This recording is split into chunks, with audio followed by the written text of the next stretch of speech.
pangwakas, maraming salamat po, Mr. President, sa suporta na binigay ninyo po sa akin at sa DOE para may sakatuparan ang mga mahalagang bagay para sa energy industry, kagaya nga po ng nasabi ko, una, sapat na supply ng kuryente ngayon.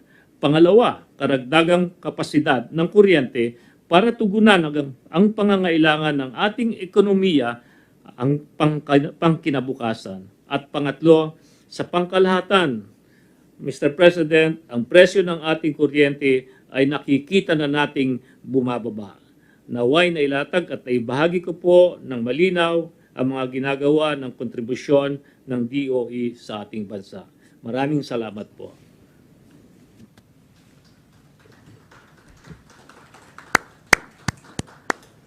Maraming salamat, Secretary Cusi, for a good presentation of actually what is happening in your department.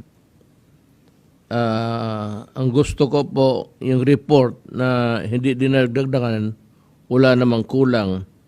Just report what is really on the ground and what is happening. And I commend you for doing it sa presentation ngayong gabi. Now, the Philippines has breached the 12 million mark in COVID cases. 2 million. 2 million mark. Kaya, medyo, yung ganun karami po ang tinamaan ng COVID. However, ang konsuelo natin is that 1.8 million of these have recovered. So meron na lang 200 na wala. And that is a very good reflection of what our health people are doing. And I would like also to commend Secretary Doki for that. On the updates of the vaccine administered and arrivals, on the brighter side, we now have more than 33 million vaccine doses administered, 14 million of which have completed their 2 doses. So, we have administered or vaccinated 33 million, and yung 14 million dyan, yung second dose nila. Yung pangalawang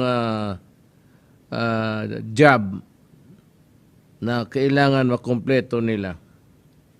On September, we're expecting vaccines to arrive at around 25 million ang dadating. Yan ang ating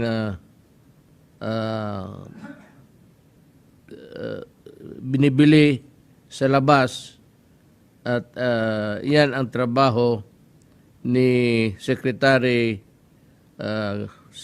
Galvez. He is in charge of that. Alam mo, ang vaccination is really what we can offer you to fight COVID. Walang iba. There's no other defense against the microbe. Kung hindi pa kayo nakapag-second dose ninyo, second vaccine, kindly get it as fast as you can. Nandiyan naman yung bakuna. And for those who would need the second vaccination, kindly do it also in a hurry. Now, itong importante ito kasi parang hindi tayo nagkaintindihan dito ng mga oposisyon. The major issues in the purchase of face masks made by the procurement service of the Department of Budget Management. Were the purchases of masks overpriced? Yun ang tanong. Ang sagot is no, they are not. PSDBM procured the surgical masks below the DTI suggested retail prices during the time. Mas mababa sa suggested prices ng DOH pati DTI.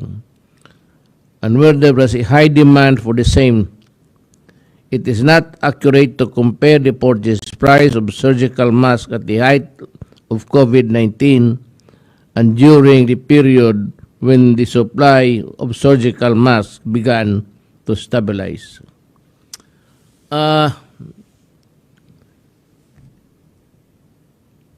If you compare the prices of the mask and the PPEs, personal protection equipment, ikumparar mo yan ngayon, noon, tapos sabihin mo isang presyo lang gusto mo, at the height of the pandemic when it began, we had nothing. Wala tayo. Kaya we had to look for the gadgets, the PPEs and the mask wherever we can. And there was no supply kasi bigla ang putok ng pandemic.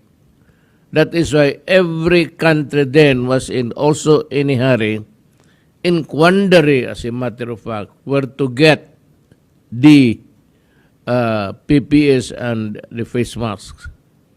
So ang presyo na yon mataas. Kasi kung kukunti lang kasi ang supply because manufacturers were just producing it at the time, mahal talaga. Kasi walang supply. So, agawan. So, balik tayo doon sa economic principle of, law of supply and demand. Pag maraming supply, mura. Pag walang supply, mahal kasi agawan. That is the same principle that applies in all commercial transactions, especially in the purchase of the surgical masks and the PPEs.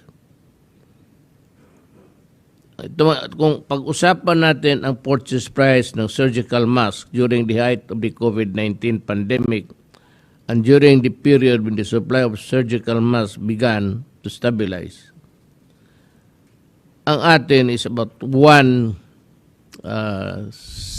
something. Alam mo, sa totoo lang,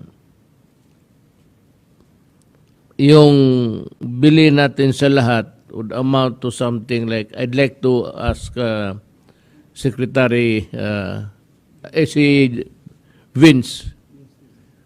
Vince, paki-explain nga, kayo ang may alam nito.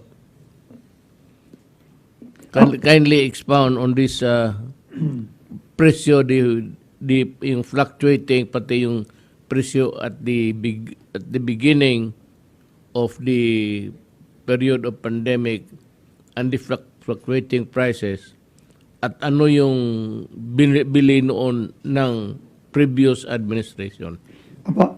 Una po, Mr. President, no? Noong pong time na yun, kami po ni Secretary Galvez, we were going around the hospitals because this was in the early part of the pandemic, February and March. And during this time, talaga pong walang PPEs ang ating mga ospital.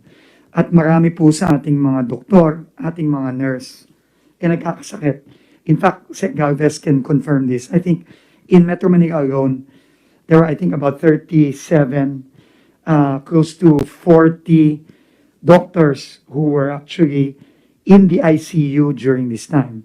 They were infected because obviously there were not enough PPEs at that time. So kami po talaga ni Sec Chari, nagkukumahog talaga kami noon, nagmamakaawa po kami sa mga both sa DOH and also even the private sector to help us really provide the much needed PPEs for our healthcare workers. And then the NTF spoke to everybody, to the entire government, based on your call po, Mr. President, na Kailangan magtulong-tulong ang buong gobyerno. Hindi pwedeng kanya-kanya. Kailangan magtulong-tulong. And even OCD at that time, the Office of Civil Defense helped, and DBMPS also helped because they have the expertise in procurement.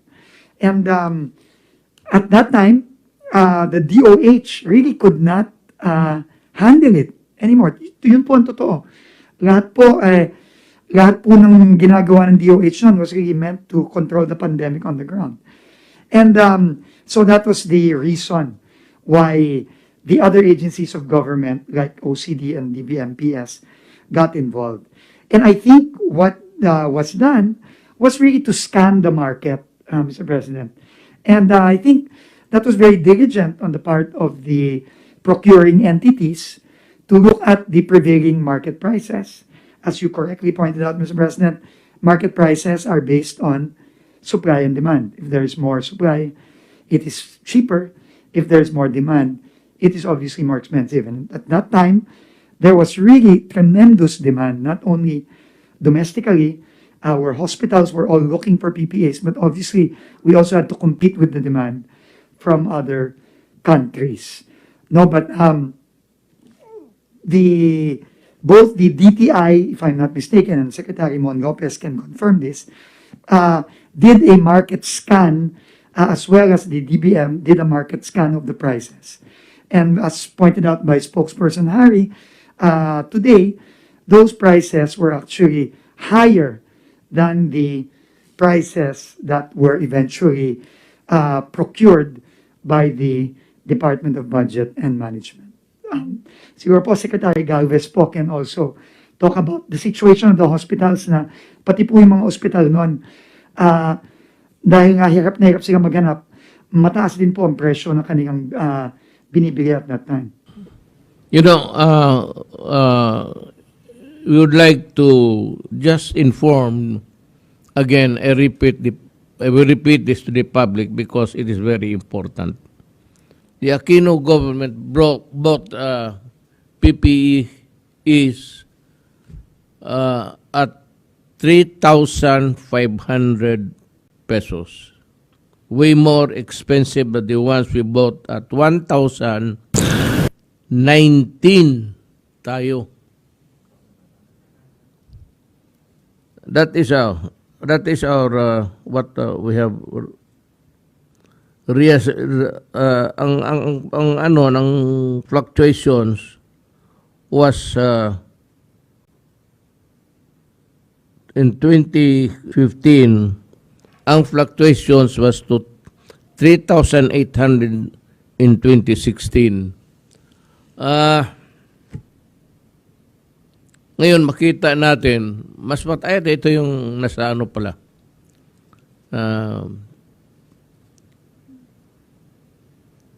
Look at the price is 3,500.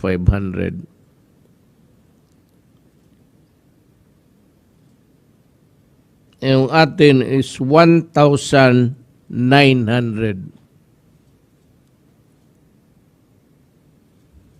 So sabihin nila, yun 2014,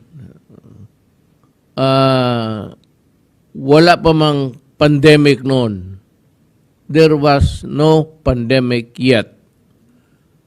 And yet, they bought PPE's equipment at 3,500 a piece. Tayo nung pandemic na at the start, we bought it at 1,900 lang. So, kung may mga fluctuations, umabot tayo ng ilang thousand konti, but ang kanila from 3,500 in 2015 to 3,800 in 2016. May fluctuations. I'd like to call on Secretary Galvez to expand on this. Yes, sir.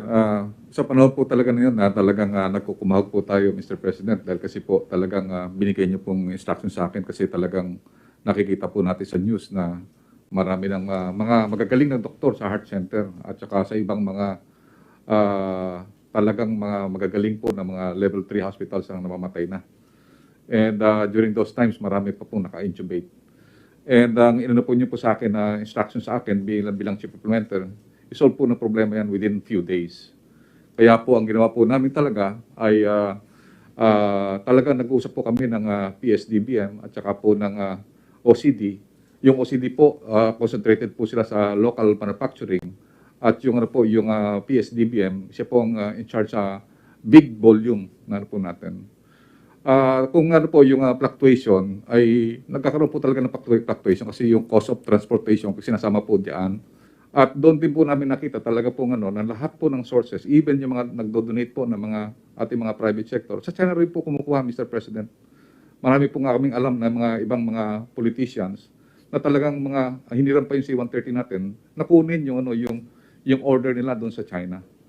So, ang nakakaroon po ng fluctuation dahil nung unang panahon, sir, tayong kumukuha. Pero nung sila na po ang nagde-deliver, yung cost po ng ng delivery, siyempre po mataas po 'yan. Parang yung vaccine din po, pagka po ang tayong kukuha doon sa manufacturer, medyo mababa po 'yun, no? Pero pagka once na sila na po ang magbibigay, mayroon pong cost na mga more or less mga $1 po 'yan. Mga $1 na mahigit or even po. Kasi ang ginagawa po ng ng ating nag-supply yung ating mga PPE po, Mr. President, inano po natin yon, ibinibigay po natin yon sa CIF dito po sa Manila, sa Port of Manila, sa Cebu, sa Cagayan de Oro, at saka po dito sa Davao. So, doon po medyo tumaas po yung presyo because yung barko na kanilang arkilahin, ibabayaran po ng supplier. Ang maganda po din po doon, ang ating Mr. President, is that yung ating mga produkto na hinihingi, hindi po natin binabayaran yan hanggang hindi po na-inspect. So ibig sabihin po talaga yung supplier po natin, siya ang gagastos ng lahat. Wala po tayong gastos. Babayaran lang po natin pagka po na-deliver na po dito. Ko, walang bayad until na-deliver, inspected and delivered. O yun yun ang atin. That is what we followed in these protocols of purchases made by government. Itong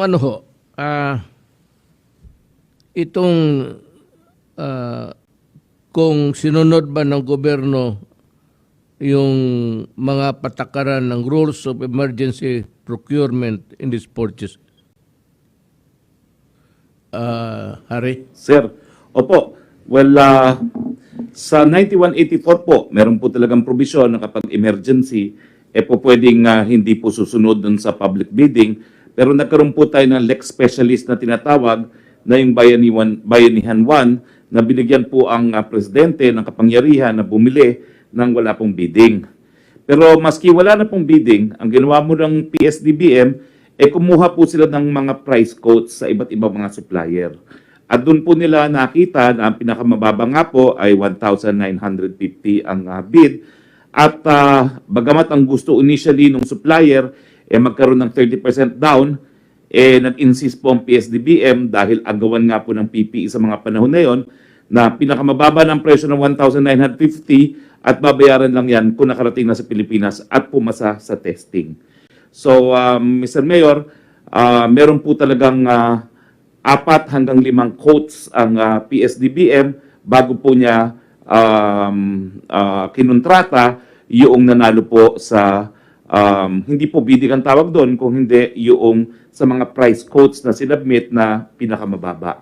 So yung sinasabi po nila na marami raw depekto, na maliit lang daw po yung authorized capital stock at saka yung paid up at saka may criminal record ang mga stockholders. Well, unang-una po, ito po hindi dumaan sa 9184. So wala po talaga tayong two-envelope system na yung una, titignan muna natin kung merong grounds for disqualification sa bidder bago bubuksan yung financial bid itself. Wala pong ganun.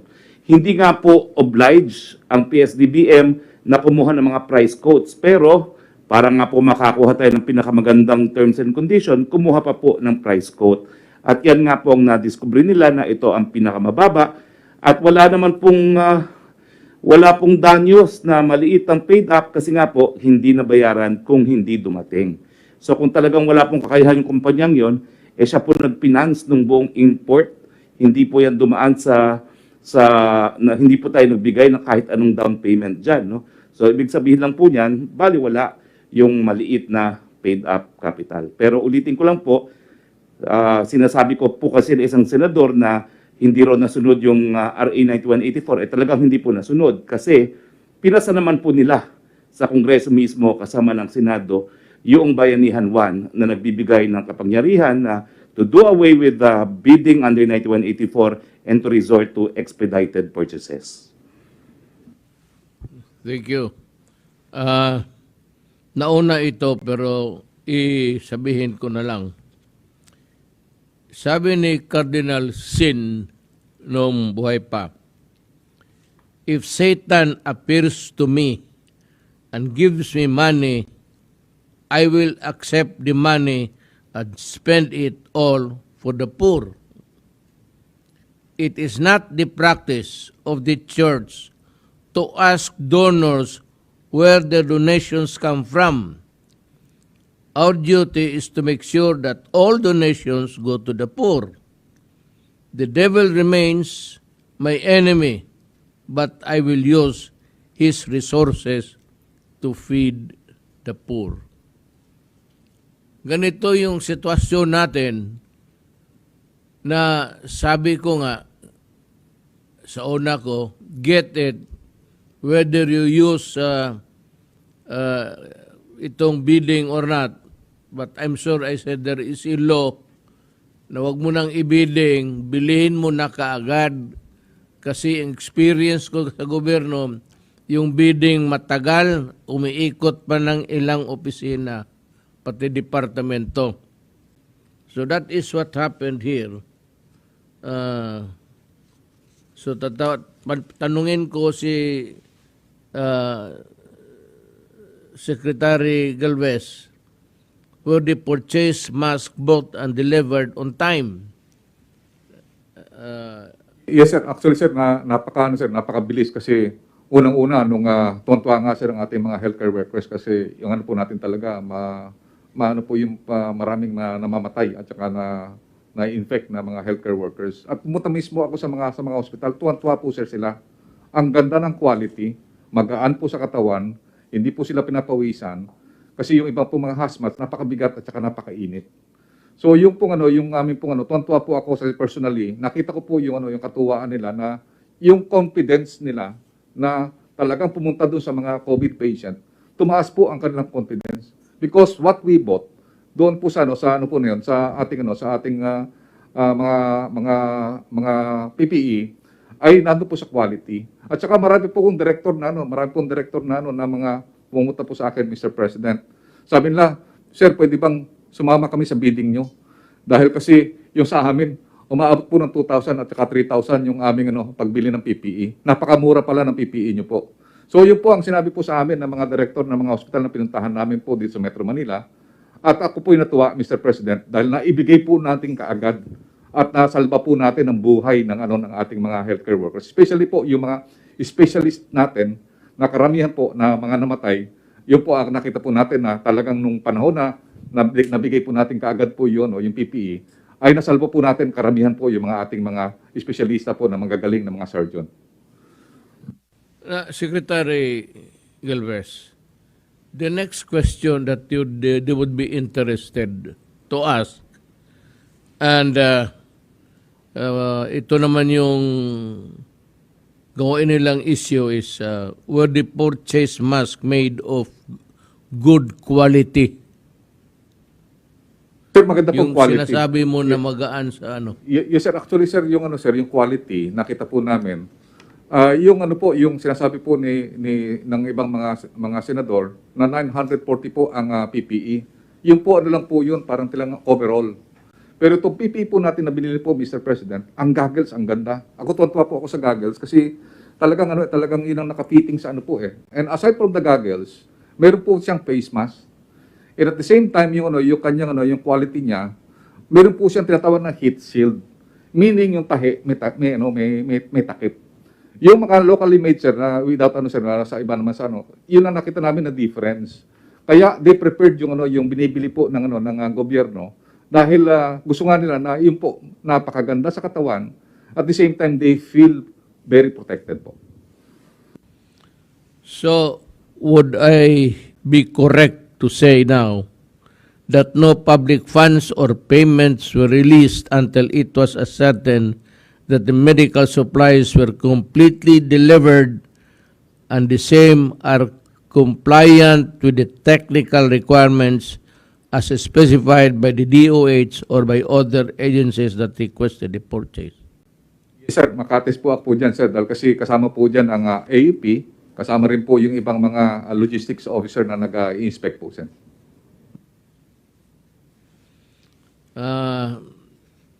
Dito tayo sa kay Gordon. Marami siyang tanong at sasagutin natin. But I would like to say something. Gordon, are you really investigation in aid of legislation or in aid of your personal political interest? I heard that you want to run for vice president next year. And you are trying to impress the opposition that they would consider you. Totoo ba ito, Secretary Gordon? Alam mo, tatakbo rin ako. Kung mag-usap lang tayo, pwede namang ikaw ang maging vice president kung karapat-dapat ka. So, I would know if you talk to me about your political plans, lalo ng vice presidency. Ako naman nag-announce na. Kung interesado ka, makipag-usap ka. At tingnan natin kung karapat-dapat ka ba. But ganito kasi ang problema ko kay Gordon eh. But having a senator at the helm, especially like you, even if the Supreme Court ruled that it is not against the Constitution if you hold the position of Red Cross, I think is unethical. And we have revealed why. Alam mo kasi, if the Red Cross is also a government agency, tapos member ka ng Congress, tumatakbo ka rin at nanalo ka, and you're holding the Red Cross, you are the top honcho there, and being a senator, and at the same time, medyo malabo ata yung ginagawa mo. So, pag nagkamali ako, Senator Gordon, if I am wrong, which is a possibility also of a wrong interpretation, paki-clear lang nitong of you holding to government agencies. One being a senator and the other being, I don't know what is your position in the, ikaw yung chairman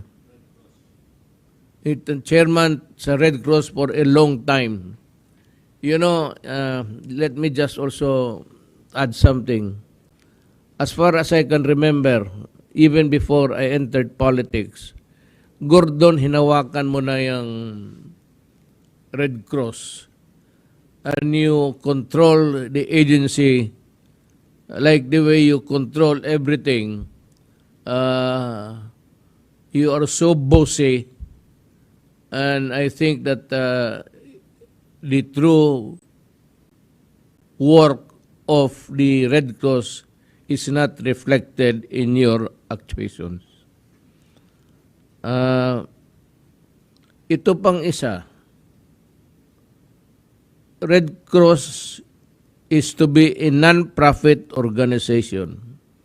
But amid the onset of pandemic, Red Cross, under you, charge testing at astronomical rate for around 4,000 pesos, 4,700 pesos a piece without any discount for senior citizens or persons with disabilities.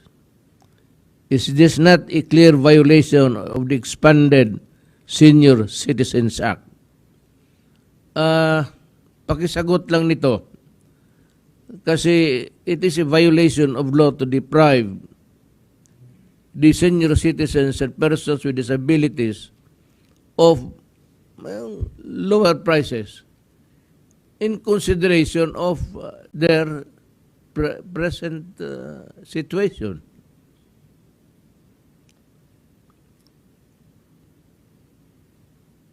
And ito pang isa ang ayaw ko sa iyo. At the time when we were busy testing everybody at humingi kami ng tulong sa inyo, Red Cross. Red Cross is supposed to be a humanitarian organization. But when government was struggling to source funds, you threatened to stop testing.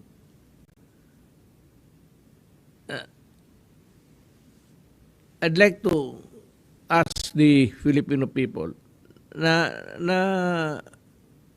napansin ba nito ninyo noon? Nagalit siya at sabi niya kung hindi magbayad ang gobyerno, he threatened that he will stop the testing. Alam mo, I really do not know, but I cannot see the rationale of your statement na you threaten government with something which ought to be done by you, irrespective of whether or not may pera ba o wala. Because in this kind of situations or transactions with government, foremost is really the fact that everybody wants to help. And now you are even having plans of selling vaccines and said charging 3,500 pesos per shot is just fair. Moderna vaccines cost $51 or roughly about 2,500 pesos. What is the extra 1,000 for? And for whom? Yung Moderna na gagamitin mo is 2,500 pesos. Pero sabi mo, you will be charging 3,500. So there is an extra of 1,000. Anong gamitin mo nito in situation in the Philippines? Is this a fair move of yours during the time of when the Philippines is suffering from, just like other nations, the effects of pandemic? Is the Red Cross saving money so that it would eventually pass a resolution to set aside a big amount to fund your elections plans, just like the funds you used in the 2010 and 2013 campaign? Alam mo, ginagamit mo itong Red Cross. And I dare say na ginamit mo talaga ito para sa elections. Ito yung milking cow mo sa totoo lang. You have been there for quite a time. Is it not fair to say now that bumitaw ka na and give others a chance at para mahinto na yung ginagawa mong kalokohan? Remember the plunder complaint filed against you by fellow senator in 2017? You allegedly allocated 193 million pesos for bark barrel to Red Cross and used the same for your campaign. Ni ikaw mismo, karami mong ginawa na sindikato, things that you should not do as a public official, yung 193 million pesos na pork barrel na ginamit mo, hindi mo nga masabi sa amin kung saan nalagay yun, totoo ba o hindi. How about the disallowances and charges in the SBMC's books of accounts when you're sitting as chairman? Is this amount of 140 million pesos? Is this the reason why you lobbied for certain individuals to be appointed to the SBMA so that you can protect your own interest? And when you said, hindi ako pumirma doon dahil kako dapat ayusin yan. So wala akong problema dyan. When you're referring to the MOA between the PhilHealth and the Philippine Red Cross, then somebody from the Senate should cite you for contempt. You have a copy of the MOMA and it is there clearly. It bears your signature. You are lying to the truth before the public. Pakisagot lang nito. Sabi mo hindi ka pumirma. Ngayon pala, it was signed by you. You know, it is good to be posture.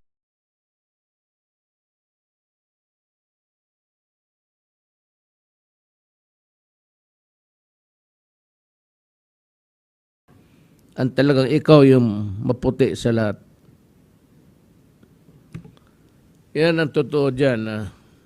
Pakisagot lang nito. Because kailangan ito ng Pilipinas malaman. Nag-iimbestiga ka na wala namang batayan at yung kagaya nitong I'd like to address myself to everybody, to the senators especially. Yung unang sabi ko na complaint that unspent yung money ng DOH na binigay sa kanila. The DOH is planning so many things to fight the COVID. At bakit mo naman pakialaman na ito may pera dito, bakit hindi pa ito nagastos? Why are you trying to run the Department of Health with your investigation? Kayo na ang gustong magpatakbo kasi nagtatanong na kayo kung bakit ito hindi pa nagastos. You know, it is the prerogative of the DOH to plan how to spend the money in pursuance to their public programs. Yan ang gusto ng malaman ko rin at pati yung mga tao. Why? Why do you want to run government or departments na gusto ninyo if there is an unspent na hindi pa nagastos na pera? May mga programa ang DOH. Ngayon, tatanong kayo yung pera. Well, you know, eventually this money will be spent, gastusin ito para sa mga programa ng Department of Health. So do not, kayong mga lahat, Senate, do not investigate programs which are ongoing. You will derail it, you will delay it by your incessant penchant for investigating government offices. Gusto ninyo lahat pakialaman na lang. Alam mo, you do not run this government alone by questioning the unspent amount. Kung hindi naman po na-dispal ko, bakit ka nagtatanong? If the money is there, it is unspent, nobody's stealing it, it is there, and the department has so many programs. Hindi lang ang department, takot ako, baka hindi lang Department of Health ang pakialaman ninyo.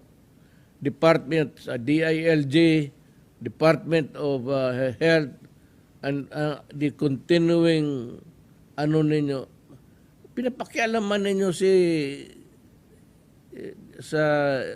Secretary Galvez. You're trying to muddle up everything by questioning every time how or why he spent the money.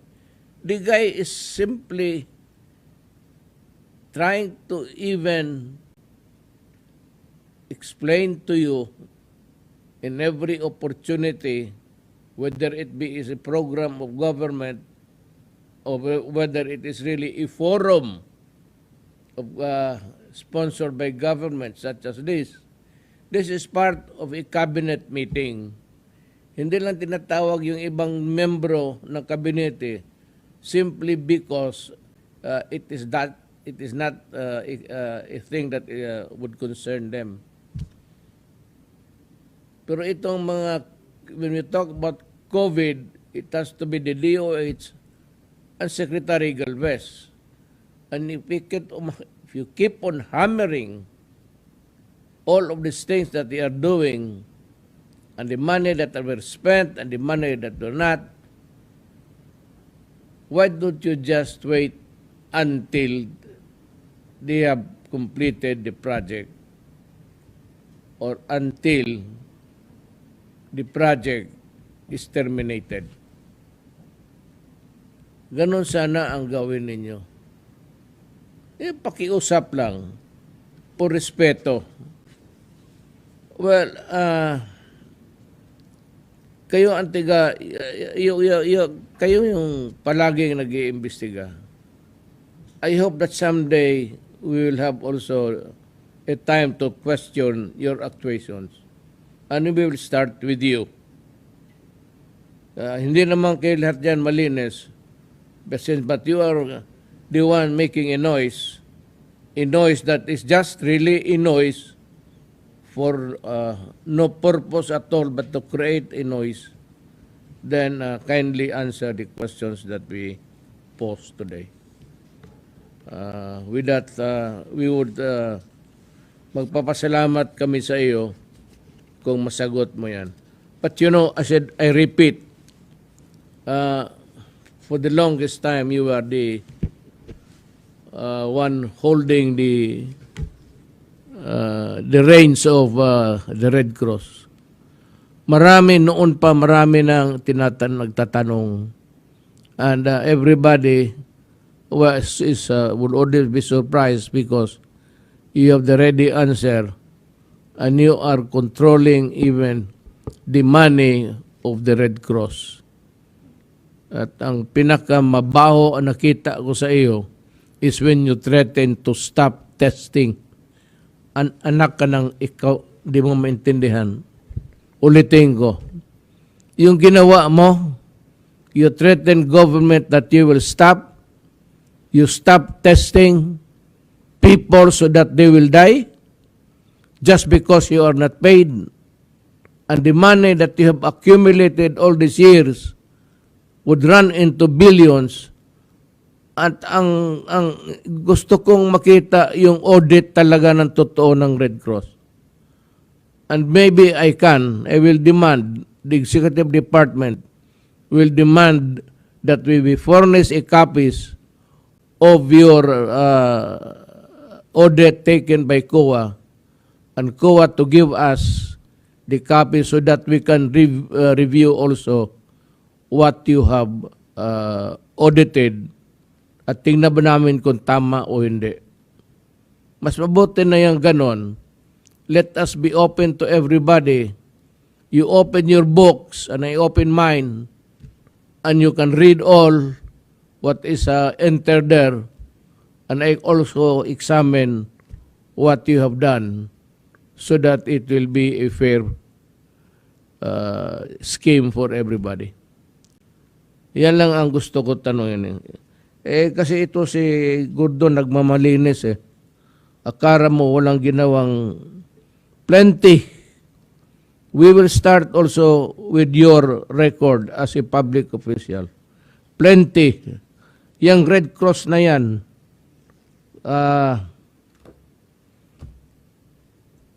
I think that you would not be even be able to explain. Sa totoo lang. If there is an honest to goodness examination of the book of records and the audit of the past years, and we will review if it reflected really the real actuations of you and the others there in the Red Cross, I'm sure that we will find something. And we believe that you are also guilty of, sabihin mo ng malversation, tell us. We would be happy to know kung meron o wala. Salamat, Mr. Gordon. And again, I'd like to thank the public for participating in the discussion with us.